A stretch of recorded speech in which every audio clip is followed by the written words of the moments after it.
Hello दोस्तों, मैं आनंद आप सभी का स्वागत करता हूं। कैसे हैं आप लोग? उम्मीद करता हूं अच्छे होंगे और अच्छे से आप लोग की पढ़ाई चल रही होगी। ठीक है दोस्तों, आप लोगों ने दरोगा की तैयारी तो स्टार्ट कर दिया है खासी।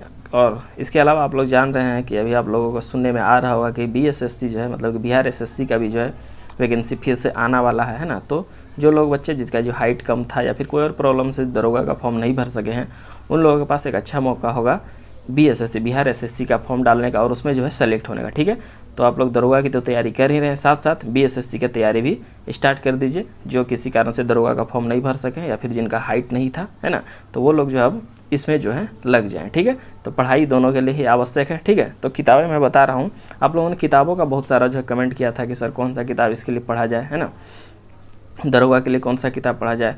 और दोस्तों अभी जो एग्ज़ाम के लिए आपके पास 2 से ढाई महीना है टाइम, है ना। ऐसे मैं जान रहा हूँ कि आप लोगों के पास किताब तो होगा ही, आप लोग उसे पढ़ भी रहे होंगे, फिर भी पता नहीं आप लोगों ने क्यों कमेंट किया है कि बताइए किताब कौन सा पढ़ना है। तो चलिए, मैंने जो पढ़ा है ना, मैं कोई और अन्य लोगों की बात नहीं करूँगा। मैंने जो अपना पढ़ा था, जिससे मैंने अपना PT निकाला, मैंने अपना मेंस निकाला, उन्हीं किताबों का मैं आपके से जो है चर्चा करूँगा। ठीक है, खास करके PT का चर्चा करूँगा। मेंस के लिए तो मैथ वैथ भी पढ़ना होगा, अलग से रीजनिंग भी पढ़ना होगा। खास करके PT के लिए क्या आवश्यक है, मैंने क्या क्या पढ़ा था, बस उसी को मैं आपको बताऊँगा और किसी की बातों को मैं नहीं जानूँगा। ठीक है, मैंने जो अपना एक्सपीरियंस है वही आपके साथ शेयर करूँगा। ठीक है, तो मैं पहले जो आप लोगों को 4 किताबें दिखा देता हूँ, कौन कौन सी किताबें हैं। देखिए, पहले ये है लुसेंट, जो कि आप लोगों के पास सभी के पास तो होगा ही। ठीक है, ये तो सब लोगों के पास रहता ही है, ये तो पढ़ना ही है। इसके साथ साथ आप लोगों को एक इसे पढ़ना है, क्राउन को जो है थोड़ा ध्यान देना है। इसके अलावा मैं बताऊंगा कि दोनों में क्या क्या मिला के पढ़ना है। ठीक है, चलिए, इसके अलावा एक इन दोनों में आप लोगों को जो है साइंस तो मिलेगा ही, इसके अलावा साइंस के लिए एक ये भी पढ़ना है। ठीक है, इससे क्या होगा, आपका जो क्वेश्चन छूटेगा नहीं। ठीक है, और इन तीनों को पढ़ने के अलावा आपको जो है थोड़ा प्रैक्टिस सेट भी करना होगा। तो प्रैक्टिस सेट के तौर पे आप इसे ले सकते हैं। आप जो है सेट तो लगाते ही होंगे, लेकिन इसको लगाने का फ़ायदा ये होगा कि इसमें जो है चैप्टर वाइज है ना, चैप्टर वाइज लगाने से होता क्या, जो चैप्टर पढ़िएगा उसी को इसमें बनाइएगा, तो होगा क्या कि आपको जो है अच्छा लगेगा बनाने में, आपका जो अधिक सही भी होगा, तो थोड़ा कॉन्फिडेंस जो है हाई होता है। ठीक है, तो इसे बनाने से फ़ायदा यही होता है कि एक चैप्टर का सारा क्वेश्चन जो है इससे कवर हो जाएगा। ठीक है, चलिए, ये हो गए। तो मैंने आपके जो है 4 किताबें बता दी। इसके अलावा PT के लिए करंट भी तो पढ़ना ही है, करंट तो अलग बात है, उसको तो बाद में समझना है। चलिए, अब बताता हूँ कि किताबें तो हो गई, किताबें बताने के लिए मैं नहीं आया हूँ बस।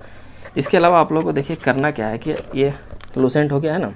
लुसेंट में आप लोग को जो है, अगर हिस्ट्री पढ़ रहे हैं तो हिस्ट्री के पार्ट हम लोग जानते हैं कि 3 पार्ट है ना, प्राचीन कालीन भारत, मध्यकालीन भारत और आधुनिक भारत। ठीक है, तो आप लोग सभी जानते हैं कि आधुनिक भारत से मैंने वीडियो भी बना दिया है। आधुनिक भारत से सबसे ज़्यादा क्वेश्चन आते हैं ना। अगर 16 क्वेश्चन हैं, अगर 16 प्रश्न आ रहे हैं, तो जिसमें से लगभग 8 से 10 जो केवल मॉडर्न हिस्ट्री से ही होते हैं, उधर से 2-4 उन दोनों से होते हैं। तो मॉडर्न हिस्ट्री पे आपको जो ज़्यादा फोकस करने की आवश्यकता है। तो मॉडर्न हिस्ट्री पहले जो आप लोग लुसेंट से पढ़िए। ठीक है, इसके बाद लुसेंट में जो दिया हुआ 1 लाइनर दिया हुआ है, तो उसमें जो आपको जो समझ में नहीं आएगा, ठीक है, बस उसे याद कर लीजिएगा।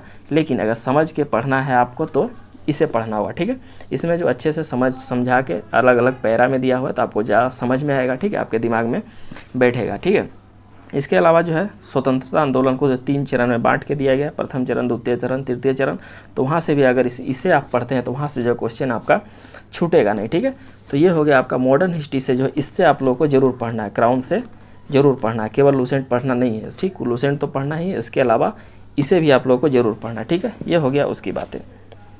चलिए, और इसमें जो है मॉडर्न हिस्ट्री में देखिए क्या क्या पढ़ना, बुक लिस्ट है ना, बुक का नाम दिया रहता है और किसने लिखा है ना, इंडिया डिवाइडेड किसने लिखा है, या और सब किताबें किसने लिखा है, इससे आप लोगों को पढ़ना ही पढ़ना। हर एक बार क्वेश्चन आता है, इस बार भी दरोगा में 2 क्वेश्चन इससे देखने को मिला है। ठीक है, इसके अलावा कांग्रेस अधिवेशन से क्वेश्चन को देखना है। कांग्रेस अधिवेशन का मैंने एक क्वेश्चन आंसर डाला है, उसे ज़रूर देखिएगा, उससे अगर कर लेते हैं तो एक भी क्वेश्चन नहीं छूटेगा। ठीक है, इसके अलावा आप लोग को गवर्नर जनरल जरूर देखना है, गवर्नर जनरल से हर एक बार क्वेश्चन आते हैं। ठीक है, उसके बाद विभिन्न संस्थाओं से क्वेश्चन आते हैं, उसके अलावा विद्रोह से भी क्वेश्चन आते हैं। ठीक है, ये सबसे एकदम ज़रूरी है कि क्वेश्चन आते ही आते हैं। ठीक है, तो इतना तो कवर करना ही है इन दोनों किताबों से। इसके बाद आते हैं ज्योग्राफी से।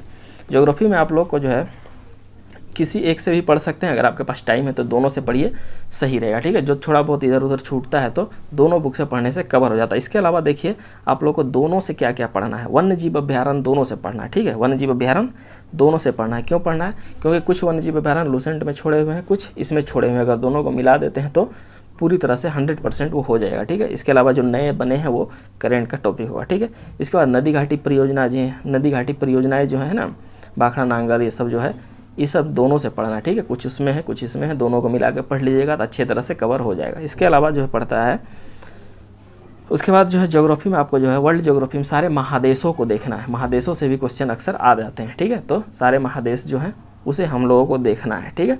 तो ये हो गया ज्योग्राफी, दोनों से पढ़ना है ज्योग्राफी को भी, ठीक है। चलिए, एक जो आप लोग जो हमेशा ही छोड़ देते हैं उसकी मैं बात कर लेता हूँ, और वहाँ से क्वेश्चन बनते हैं। इस बार नहीं बना है, लेकिन बनने की पूरी संभावना, इससे पहले जो है बना था, इससे क्वेश्चन लेगा 2-3 क्वेश्चन एक बार ही पूछ लिया था, ठीक है। वो है पर्यावरण और पारिस्थितिकी, है ना। पर्यावरण और पारिस्थितिकी तंत्र, इकोलॉजी जिसको कहते हैं, वो जो है आपके लूसेंट में नहीं दिया हुआ है, लेकिन क्राउन में दिया हुआ है। क्राउन में पेज नंबर 496, कितना, क्राउन में पेज नंबर 496 खोलिएगा तो वहाँ पे आपका जो है पर्यावरण और पारिस्थितिकी एक चैप्टर दिया हुआ है, ज़्यादा नहीं है, 6-7 पेज का है। उसे आप लोग जो देखिएगा, देखिए उसमें दिया क्या क्या है। इसमें जो राष्ट्रीय उद्यान दिया गया है ना, उसे देखिएगा। आर्द्र भूमि कौन कौन सा है उसे दिया गया है ना, वेटलैंड। उसके बाद बाघ वन्यजीव, बाघ अभ्यारण्य दिया हुआ है। जैव मंडल आरक्षित क्षेत्र कौन कौन है वो दिया हुआ है। प्रदूषण संबंधित चैप्टर उसमें दिया हुआ है, ठीक है। प्रदूषण से भी क्वेश्चन पूछते हैं, बीमारियों से क्वेश्चन पूछ लिया जाता है कि इस कौन प्रदूषण से क्या अंग प्रभावित होता है, ये भी पूछ लिया जाता है, ठीक है। इसके बाद पर्यावरण सम्मेलन दिए हुए हैं, और पर्यावरण से संबंधित दिवस है ना, दिवस जो है पर्यावरण से संबंधित है ना। वन्य जीव दिवस कब होता है, जल दिवस कब होता है, ये सब जो होता है। पृथ्वी दिवस कब होता है, इससे क्वेश्चन हमेशा बनते हैं, तो इसे आप लोग को क्राउन से देख लेना है, ठीक है। उसके बाद परमाणु ऊर्जा संयंत्र कहाँ कहाँ, ये तो ज्योग्राफी का पार्ट है, लेकिन उसमें भी देख सकते हैं, ठीक है। तो इससे वन्य जीव, पर्यावरण और पारिस्थितिकी जो बताया, इस पर जो विशेष ध्यान दीजिएगा, क्राउन से इसे जरूर पढ़िएगा, ठीक है। चलिए, अब हम लोग बात करते हैं इकोनॉमी की, अर्थशास्त्र की। अर्थशास्त्र की अक्सर जो है छोड़ के चलते हैं, अगर छोड़ के चल रहे हैं तो भी कोई बात नहीं, लेकिन इसका जो ऑब्जेक्टिव जरूर बनाइएगा, ठीक है।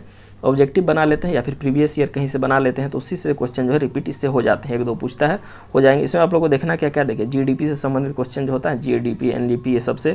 उसके बाद योजना आयोग से क्वेश्चन रहता है, योजना आयोग अब खत्म कर दिया गया है, तो फिर भी उससे क्वेश्चन रहता है। नीति आयोग से क्वेश्चन रहता है। इसके अलावा जो विभिन्न समितियाँ बनती है ना, वांचू समिति, लकड़ावाला समिति, ये सबसे समितियों से जो है क्वेश्चन अक्सर पूछ लेता है कभी कभार। तो समिति को देखना है, लूसेंट में पूरा लिस्ट दिया हुआ, उसे देख लेना है, ठीक है। चलिए, ये हो गया ये। अब हम लोग बात करते हैं साइंस। साइंस से लगभग 15 से 20 क्वेश्चन है ना, तो इस पर पकड़ बनाना जरूरी है। साइंस में 2 तरह के लोग होते हैं, साइंस बैकग्राउंड वाले, दूसरे आर्ट्स बैकग्राउंड वाले। साइंस बैकग्राउंड वाले तो इसमें जो है अपना बाजी मार देते हैं, आर्ट्स बैकग्राउंड वाले थोड़े फंसते हैं। आर्ट्स बैकग्राउंड वाले को 2 ऑप्शन होते हैं, जिसके पास समझ में आ रहा है वो समझिए, नहीं समझ में आ रहा है रटिए, ठीक है। हम लोग भी आर्ट्स बैकग्राउंड के ही रहे हैं, ठीक है।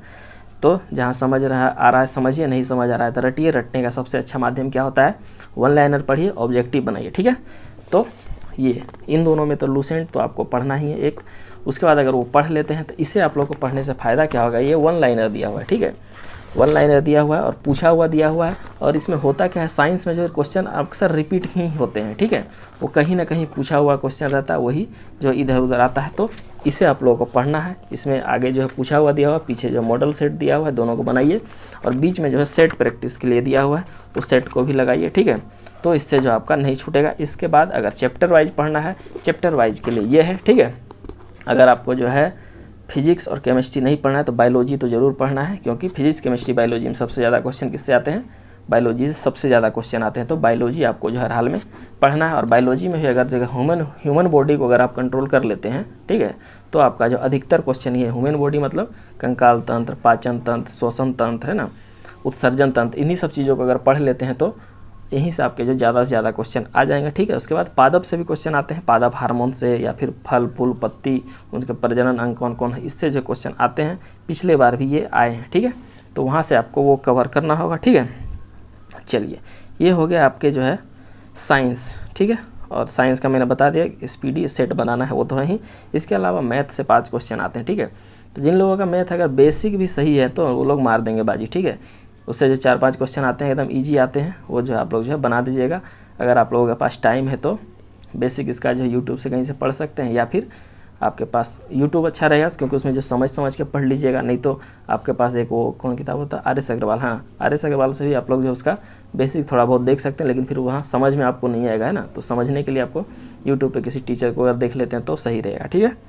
चलिए, अब बात आता है विविध, मिसलेनियस क्वेश्चन जो आता है ना, 7 से 8 क्वेश्चन आते ही आते हैं। तो विविध के लिए आपको जो है इन्हीं दोनों का सहारा लेना होगा, ठीक है। दोनों में पीछे जो है विविध दिया हुआ है, ठीक है। एक को पहले अगर कवर कर लेते हैं, किसी एक को भी कवर कर लीजिएगा, या फिर क्राउन को कर लीजिए, या फिर लूसेंट को, पहले एक को कवर कर लीजिए, ठीक है। अगर एक को कवर कर लेते हैं तो ज़्यादा से ज़्यादा आपका कवर वहीं पे हो जाएगा, उसके बाद कुछ ही बचेगा, उसके आप दूसरा पढ़िएगा तो उससे भी कवर आपका हो जाएगा। ठीक है, तो चलिए ये हो गया आपके सारे किताबों को मैंने बता दिया कि क्या क्या पढ़ना है आपका जीके जीएस के लिए। और करंट अफेयर के लिए तो मैंने अभी नहीं बताया, करंट अफेयर के लिए मैं स्पेशली एक वीडियो लाऊंगा, उसमें मैं आप लोगों को बताऊंगा। मैंने स्पीडी नया वाला ले लिया है, उसमें मैं बताऊंगा कि आप लोगों को क्या क्या पढ़ना है, क्या क्या नहीं पढ़ना है, पिछले बार कहाँ कहाँ से क्वेश्चन आए थे। ठीक है, तो उससे आप लोगों को समझ में आ जाएगा कि इस बार क्या पढ़ना है, कहाँ से क्वेश्चन बनते हैं, वो आपको अच्छी तरीके से समझ आएंगे। और करंट अफेयर पर मैं विशेष जोड़ इसलिए दे रहा हूँ, एक अलग से वीडियो इसलिए बना रहा हूँ क्योंकि उससे लगभग कितने क्वेश्चन रहते हैं, 30 से 32-33 क्वेश्चन तक भी देखने को मिल जाते हैं। पिछले बार 30 एक शिफ्ट में 30 क्वेश्चन थे, दूसरे शिफ्ट में 32-33 क्वेश्चन थे, तो उसका एक अलग मायने है ना। तो वो लगभग 2 सब्जेक्ट को आपको कवर कर देता है अकेले, तो उसका एक अलग से वीडियो बनाना भी ज़रूरी है और उसे कैसे पढ़ना है ये बताना भी आप लोगों के लिए ज़रूरी है। ठीक है, तो आप लोगों के लिए किताबें तो मैंने बता दिया, कौन कौन किताबें एक बार फिर से देख लीजिए आप लोग, कौन कौन किताबें देख लीजिए।